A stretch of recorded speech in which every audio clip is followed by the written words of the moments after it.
Okay, describe how albedo affects the earth surface temperature and its climate. Okay, तो albedo क्या है वो आपको समझना पड़ेगा, फिर उसके हिसाब से सब कुछ होगा। तो व्हाट इज अल्बीडो? अल्बीडो होता क्या है? ये देखो, सिंपल भाषा में अगर अल्बीडो बताएं तो albedo is the fraction of solar radiation reflected by the surface.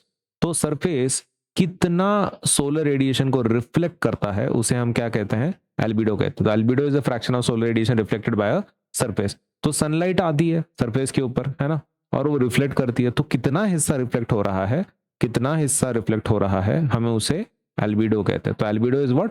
Fraction of the sunlight, solar radiation which is reflected. Solar radiation जितना रिफ्लेक्ट होता है हम उसे एल्बिडो कहते हैं। अब आइस को ले लो, आइस के पास कैसा रहता है? सरफेसेस विथ हाई एल्बिडो, जैसे कि स्नो और आइस। स्नो और आइस कैसा रहता है? हाई एल्बिडो होता है उनका, मतलब वो ज्यादा रिफ्लेक्ट करते हैं, ज्यादा रिफ्लेक्ट करते हैं, ज्यादा रिफ्लेक्ट करते हैं, रिफ्लेक्ट मोर सोलर रेडिएशन। इसलिए वो खुद कैसे रहेंगे? ठंडे रहेंगे। खुद ठंडे रहेंगे क्योंकि मैक्सिमम हीट क्या करते हैं? वो रिफ्लेक्ट कर लेते हैं। लेकिन what about low albedo? Low albedo वाले जो सरफेसेस होते हैं जैसे कि ब्लैक सॉइल वगैरह, तो वो क्या करेंगे? सरफेसेस विथ लो एल्बिडो तो ज्यादा वो ये कर पाते हैं क्या? रिफ्लेक्ट कर पाते हैं क्या? तो नहीं, वो ज्यादा एब्जॉर्ब करते हैं, है ना। More more solar radiation is absorb, reflect नहीं करते, वो एब्जॉर्ब करते हैं, और फिर वो कैसे बन जाएंगे? गर्म बन जाएंगे। मतलब इन शॉर्ट, आइस वाले क्या कर रहे हैं? मेजर पार्ट मोर रिफ्लेक्शन है कि लेस रिफ्लेक्शन है? मोर रिफ्लेक्शन है, इसलिए उनको क्या मिल रहा है? कोल्ड एरिया मिल रहा है। और ब्लैक सॉइल के कंपैरिजन में क्या हो रहा है? रिफ्लेक्शन कैसा है? रिफ्लेक्शन कैसा है? Reflection is very small, less reflection. Less reflection अगर है तो मैक्सिमम हीट ये ब्लैक सॉइल के पास ही है, तो वो कैसा हो रहा है? गर्म हो रहा है। तो इट इज बिकमिंग हॉट और वार्म। तो ये चीज हम ये बता रहे हैं कि जिसका लो एल्बिडो होता है, मतलब जो कम रिफ्लेक्ट करता है, वो ज्यादा गर्म होता है, और जिसका हाई एल्बिडो होता है वो ज्यादा रिफ्लेक्ट करता है और ज्यादा ठंडा रहता है। Hence, albedo affects the amount of solar energy absorbed by Earth and influences its surface temperature and climate. I hope आपको ये क्लियर हो गया कंसेप्ट कैसा है। नाउ इफेक्ट क्या होता है इसका? इफेक्ट ये होता है कि सपोज अगर लो टेम्परेचर इसका क्रिएट हो सकता है, एल्बिडो अगर टेम्परेचर को चेंज करता है, तो ये चीज आपको ध्यान में रखना है कि जो हमने पॉइंट्स बोले रिगार्डिंग द सरफेसेस, कौन से? Surface with high albedo and surface with low albedo. High albedo है तो ज्यादा रेडिएशन होगा और ठंडा रहेगा, वो ज्यादा रिफ्लेक्शन होगा। और अगर कम एल्बिडो है, कम एल्बिडो का मतलब होता है कि कम रिफ्लेक्शन होगा और ज्यादा गर्म हो जाएगा वो material.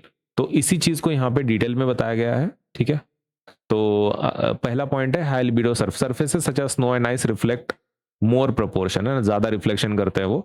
Therefore they absorb less energy, वो कम एनर्जी को क्या करते हैं? एब्जॉर्ब करते हैं और ठंडे रहते हैं।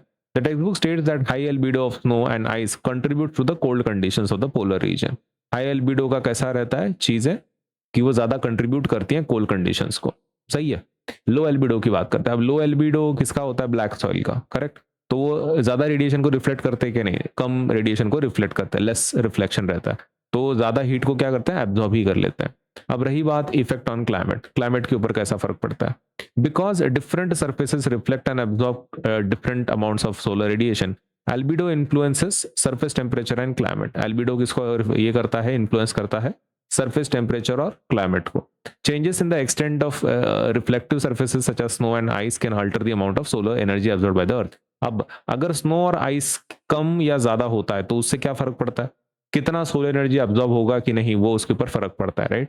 तो इसलिए आप एक तो शॉर्ट आंसर ऐसा लिखो, ये डिटेल वाला आंसर ऐसा लिखो, या फिर शॉर्ट आंसर ऐसा आप लिखो, ठीक है। दोनों में से एक आप एग्जाम में लिख सकते हैं स्टेप बाय स्टेप। इतना समझ में आया फिर कि albedo is nothing but the fraction, कितना सोलर रेडिएशन रिफ्लेक्ट होता है उसे हम एल्बिडो कहते हैं। ज्यादा एल्बिडो तो ज्यादा रिफ्लेक्शन, तो ठंडा रीजन रहता है। अगर कम एल्बिडो है, कम एल्बिडो मतलब कम रिफ्लेक्शन और ज्यादा गर्म होगा फिर वो जो सरफेस है वो।